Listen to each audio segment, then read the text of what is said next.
Kali ini kita akan membahas tentang agenda reformasi yang tidak terasa sudah berusia 25 tahun. Apakah yang menjadi tuntutan-tuntutan dari agenda reformasi tersebut sudah dijalankan dengan baik, sehingga memberikan dampak yang positif bagi kemajuan negara Indonesia ini? Maka dari itu, mari kita berpendapat.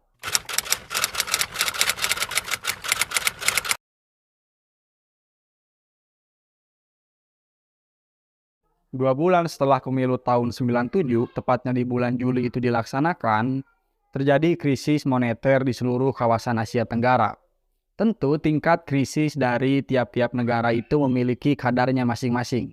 Artinya krisis di tiap negara itu tidak sama kadarnya. Selain dari Korea Selatan, Thailand, dan juga Taiwan, Indonesia termasuk negara yang mengalami krisis paling parah. Lalu ketika Indonesia itu mengalami sebuah krisis moneter yang paling parah, muncullah IMF memberikan paket bantuan keuangan senilai 23 miliar US dollar. Tepatnya di bulan Oktober tahun 97. Pemerintah mengambil langkah gawat darurat dalam tanda kutip dengan melikuidasi 16 bank pada 1 November tahun 97. Akan tetapi langkah yang diambil pemerintah itu tidak memberikan efek yang positif bagi nilai tukar rupiah terhadap dolar. Karena yang awalnya nilai tukar rupiah itu berada di angka 2.400, ini naik hingga 16.000 nilai tukar rupiah terhadap dolar. Artinya, apa yang dilakukan pemerintah untuk melakukan likuidasi terhadap bank-bank tersebut itu tidak memberikan efek yang positif bagi stabilitas perekonomian yang ada di negara Indonesia pada waktu itu. Lalu, di bawah tekanan IMF, Pak Soeharto menandatangani letter of intent yang berisi 50 butir kesepakatan. Salah satu di antaranya dari 50 butir kesepakatan itu adalah melakukan revisi terhadap RAPBN tahun 98 hingga 99. Nah, krisis moneter yang terjadi, kita bisa membayangkan bahwa situasi itu di tengah kacaunya keadaan sosial dan kacaunya keadaan ekonomi, maka harga-harga akan melambung tinggi. Kemudian, krisis ekonomi itu dari yang awalnya harga-harga melambung tinggi, itu akan merebak menjadi krisis sosial. Dan krisis sosial itu bisa ditandai dengan adanya jumlah orang miskin yang meningkat secara singkat pada waktu itu. Ditambah lahirnya pengangguran-pengangguran yang juga merebak dalam waktu yang begitu cepat. Lalu, pendapatan per kapita penduduk itu ikut turun drastis. Dan Indonesia masuk ke dalam jurang kemiskinan. Dan krisis itu sudah meluas tidak hanya menjadi krisis moneter, tetapi sudah termasuk ke dalam krisis multidimensi. Artinya, krisisnya itu sudah masuk ke dalam aspek-aspek lain, tidak hanya krisis ekonomi saja. Dan kondisi krisis multidimensi pada waktu itu dihadapkan dengan sidang umum MPR pada 1 hingga 11 Maret tahun 98.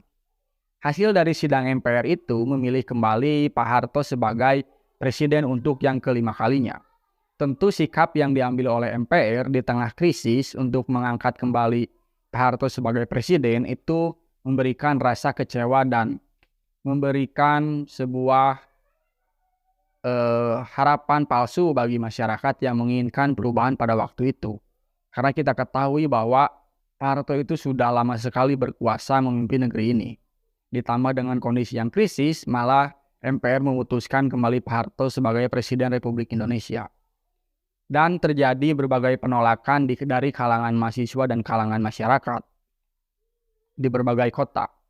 Pada 12 Mei 98, ada insiden penembakan mahasiswa Trisakti di kawasan Grogol, Jakarta Barat.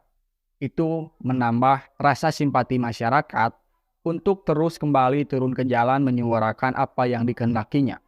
Dan pada tanggal 13 Mei sampai 14 Mei tahun 98, setelah insiden berdarah itu, terjadi kerusuhan massal. Tentu kerusuhan massal ini tidak hanya merusak fasilitas umum, tapi toko, pasar, kemudian mobil, motor, perumahan, dan juga fasilitas-fasilitas lainnya itu menjadi sasaran amuk massa. Dan 16 Mei tahun 98, Pak Harto melakukan pertemuan dengan jajaran MPR dan DPR untuk membahas situasi dan kondisi yang sedang menimpa negara Indonesia pada waktu itu. Dan 18 Mei hingga 19 Mei 98, mahasiswa dan kalangan masyarakat kembali memadati pelataran gedung MPR dan DPR. Dan masuk ke 20 Mei, 14 menteri itu kembali menolak untuk duduk di kabinet reformasi yang dibangun oleh Soeharto atau Pak Harto. Karena setelah Pak Harto itu konsul dengan berbagai kalangan, konsul dengan berbagai para tokoh untuk menyikapi situasi ini, malah respon Pak Harto itu adalah membangun kembali kabinet dengan nama reformasi, kabinet reformasi. Puncaknya pada 21 Mei, Pak Harto menyatakan berhenti dari jabatannya sebagai Presiden Republik Indonesia. Disaksikan oleh seluruh masyarakat dan juga tokoh-tokoh yang hadir pada waktu itu.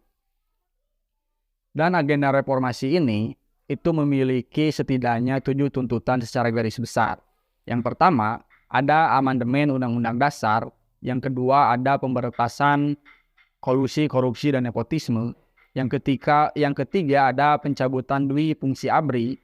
Yang keempat, ada supremasi hukum dan penegakan HAM dan demokrasi. Lalu disusul kebebasan pers dan juga otonomi daerah. Jika kita melihat 7 tuntutan tadi, ada beberapa tuntutan yang memang kita anggap fundamental. Yang pertama itu mengenai amandemen Undang-Undang Dasar. Amandemen Undang-Undang Dasar yang telah dirubah sejak 99 hingga tahun 2022 telah membawa perubahan yang penting dan mendasar dalam sistem ketatanegaraan Indonesia. Perubahan tersebut dilatar belakangi adanya kehendak untuk membangun pemerintahan yang demokratis dengan check and balance yang setara dan seimbang di antara cabang-cabang kekuasaan yang ada di negara ini. Lalu, tidak hanya adanya check and balance di antara cabang-cabang kekuasaan, tentu amandemen undang-undang itu diperlukan yang namanya supremasi hukum dan juga keadilan yang harus diwujudkan, serta menjamin dan melindungi hak asasi manusia. Dan itu sudah muatan nilai-nilai itu sudah termaktub di amandemen yang sudah dirubah yang sudah dirubah dan menjadi agenda reformasi pada waktu itu. Dan perubahan-perubahan itu juga membawa serta perubahan struktural dan mekanisme pada pemerintahan negara ini. Karena perubahan konstitusi berarti peralihan dari tata tertib kenegaraan yang lama kepada tata tertib kenegaraan yang baru. Artinya, setelah agenda reformasi itu selesai diwujudkan, maka kita harus melakukan adaptasi dengan perubahan amandemen Undang-Undang Dasar yang baru. Karena tadi ada tata tertib kenegaraan yang baru yang harus dijalankan. Nah, juga yang perlu kita lihat dari agenda reformasi ini adalah penegakan hukum. Sekuat apapun substansi hukum yang ada, seketat apapun muatan hukum yang ada, ketika penegakan hukumnya ini lemah, maka substansi hukum itu tidak berarti apa-apa. Kita bisa melihat bahwa masih ada kasus-kasus yang melibatkan para penegak hukum yang terjerat korupsi, terjerat suap, kemudian terjerat penyelewengan hukum, dan lain sebagainya lah. Itu merupakan faktor penting karena moralitas penegak hukum itu menentukan berjalannya sistem hukum yang ada di negara ini. Seperti yang saya bilang tadi bahwa sebagus apapun substansi hukum untuk mengatur atau menjadi sebuah kontrol sosial, tapi penegakannya itu tidak sejalan dengan isi hukum yang ada, maka substansi hukum itu tidak berarti apa-apa. Lalu yang masih menjadi PR dari reformasi ini adalah mengenai korupsi. Nah, kita bisa melihat dari tuntutan tadi ada pemberantasan kolusi, korupsi, dan nepotisme. Kemudian ada otonomi daerah. Nah, ini dua hal yang berhubungan karena korupsi di era Pak Harto itu bisa dibilang hanya berada di segelintir elit gitu. Sirkulasinya di itu saja, di tataran atas saja. Tapi ketika otonomi daerah ini dijadikan agenda reformasi dan juga mulai dilakukan, ternyata itu memiliki efek negatif yang terbawa. salah satunya adalah wabah korupsi ini. Karena hari ini korupsi itu tidak hanya terjadi atau bersirkulasi di tataran elit saja. Bahkan sampai ke tingkat desa pun korupsi sudah mewabah. Ini adalah salah satu efek negatif dari otonomi daerah yang sebelumnya tidak diantisipasi dalam agenda reformasi itu. Karena setingkat bupati, setingkat kepala desa itu pun hari ini itu melakukan korupsi. Artinya dari tingkat atas sampai tingkat bawah, korupsi ini sudah merangsek masuk dan menjadi penyakit yang sampai hari ini masih menjadi PR kita bersama. Nah, maka agenda reformasi ini tidak hanya masih memiliki kekurangan atau masih perlu evaluasi untuk diselesaikan dengan baik. Dan otonomi daerah ini juga tidak hanya menjadi saluran korupsi yang baru bagi para kepala daerah di tingkat bawah.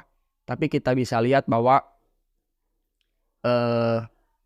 hari ini ada salah satu iklim politik yang baru ketika otonomi daerah ini diberlakukan, yaitu adanya raja-raja kecil di daerah atau kita lebih mengenalnya sebagai dinasti politik di daerah.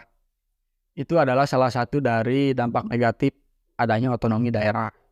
Atau ada oligarki daerah lah bahasa lainnya gitu. Dan data dari ICW di tahun 2015 itu, dari 2010 sampai 2015 ada 755 kasus mengenai tipikor, dan yang naik tahap itu hanya 156 kasus. Tentu ini menjadi tanda tanya, ada apa dengan para penegak hukum kita? Dan dari di data Rule Index di 2015, penegakan hukum kita itu berada di 0,52 poinnya. Dan dari total 68 negara, kita itu berada di tingkat 52 mengenai penegakan hukum dan pemberantasan korupsi. Dan indeks korupsi itu masih tinggi. Itu menandakan bahwa otonomi daerah dengan korupsi ini ada saling keterhubungan gitu. Ketika otonomi daerah ini diberlakukan, di satu sisi korupsi itu meningkat. Nah, perlukah agenda reformasi jilid 2 gitu? Ketika kita melihat bahwa beberapa tuntutan reformasi ini masih belum terselesaikan dengan seperti yang diharapkan oleh para tokoh-tokoh reformasi. Nah, menurut kalian, apakah perlu reformasi jilid 2? Silahkan tulis pendapat kalian di kolom komentar. Mari kita berpendapat.